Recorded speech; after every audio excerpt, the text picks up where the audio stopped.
Okay, let me give you the backlog on Little Joe. We've got a 1932 Ford little pickup truck, okay? Pretty hard to find, pretty rare. Remember, 32 was during the Great Depression, so they weren't making a lot of stuff and they weren't selling a lot of stuff.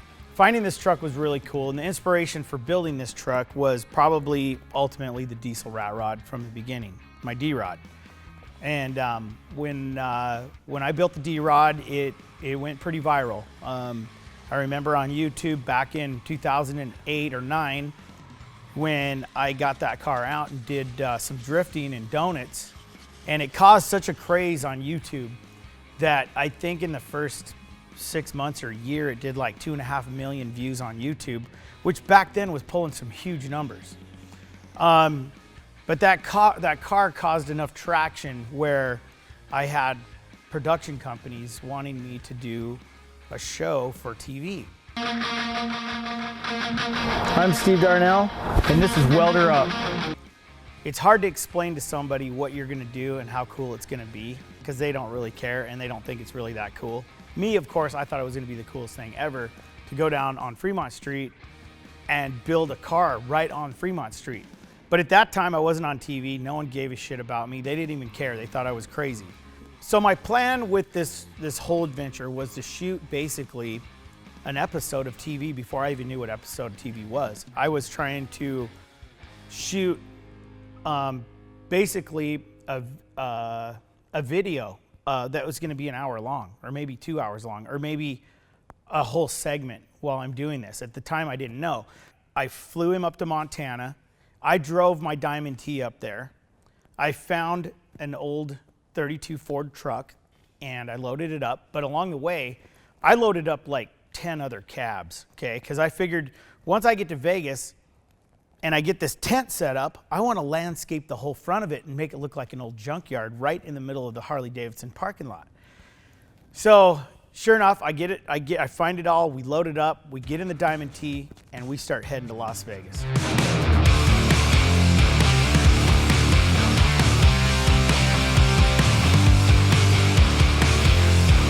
Now it's time to get started on this truck and figure out what we're gonna do. So what I did is I bought a old bread truck that had a 4-cylinder Cummins diesel in it with a P pump on it, which is really hard to find.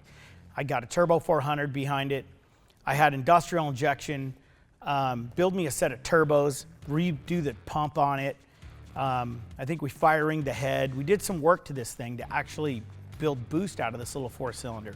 Most of my tools, because I didn't have them with me, I got on Craigslist at the time, or borrowed some from some friends here. So I borrowed a welder, borrowed a saw, bought another saw on Craigslist, bought grinders, and got all the stuff. And I set up a shop in the middle of the Red Rock Harley-Davidson parking lot. So my vision of this little truck, I mean, I come from a rodeo background. I actually used to team rope, and I had cows and horses, and I've always loved that Americana cowboy. You know, in this truck, I wanted to really infuse almost like an old Clint Eastwood feel to it, something that had like the good, the bad, and the ugly. And you know, on my way down here from Montana, I stopped at a place called Al's Bootery, and I bought 120 pair of their cowboy boots that people had traded in for new boots. I'm collecting pieces along the way that doesn't make any sense to anybody, but in my mind, I know the vision of what I want to do with this little truck. And the amount of detail that went into Little Joe it's awesome. It's crazy what you can do with nothing. I had 0 tools in there. I didn't have much to work with. But when you can get creative with nothing and make something so cool out of it, it actually makes it better. The frame is 2x4 square tubing that's hammered. So what they do is they actually take this square tubing and they put it in a machine and it dimples it, okay? And it gives it a hammered look.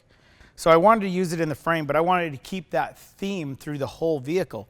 So you'll see like even the headlights right here, all this stuff that you see right here is all hand sanded. So every part, motor mount, every little piece that's got a notch in it was all hand sanded. The front tie rod end here, you know, really if you look at it, it looks like a piece of copper.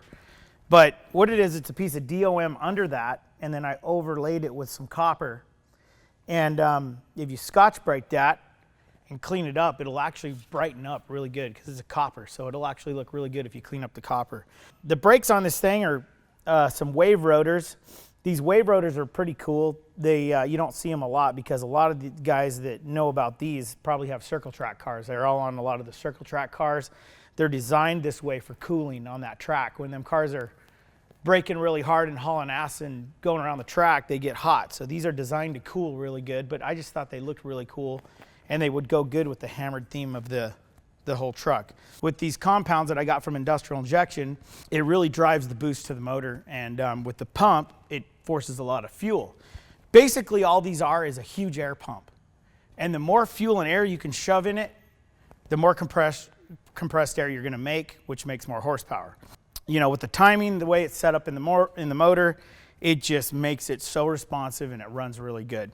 4 cylinders are so rough. Everybody wants to do a 4-cylinder, but they are rough. I mean, this little thing, it's just sitting on some hockey pucks, I think, for motor mount, so it's pretty aggressive. You drop it in gear, you know you're in gear. Not a lot of guys are running around with a 4-cylinder or a 6-cylinder Cummins because they don't know enough about them to put them in anything, so they just put a small block Chevy in them because they're easy. To me, these are one of the easiest motors on the planet. They don't require a lot to make them run. While we were there at that motorcycle shop, I got a bunch of their chains, and I put a bunch of their chains around it to kind of give it that motorcycle hardcore look. These are the timing chains inside the motor. I connected a bunch of those and put them on. I'm surprised they've lasted without rattling apart because this little truck rattles, but I welded them and epoxied them down so they would glue to it because this little truck is very aggressive when it idles. Okay, so the details on the inside of the truck are just as cool as the details on the outside of this little truck. And the cool thing about it is when I got those cowboy boots I was telling you about, I cut all the tops off them, I split them down, I got some wood and I started wrapping every cowboy boot around it and created the door panels. It just pops the doors, it makes it look really cool, it gives it like some personality.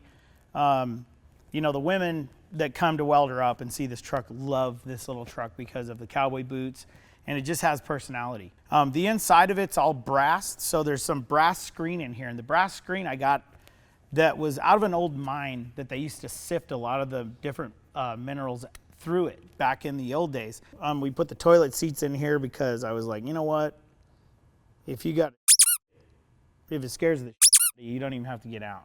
You just sit in there and yourself, right?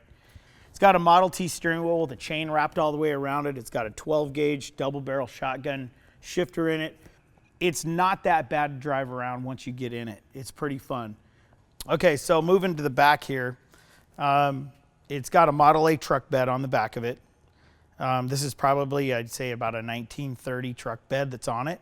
When we chopped it down to about 5 inches to kind of give it a really good look.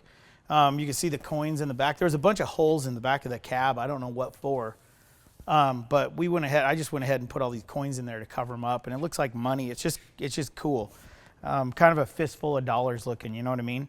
It's got kind of a tri-link suspension setup with air ride in it. It bags, it lays frame, obviously lays all the way on the ground. You can air it up and you can kind of, set your air ride for comfort.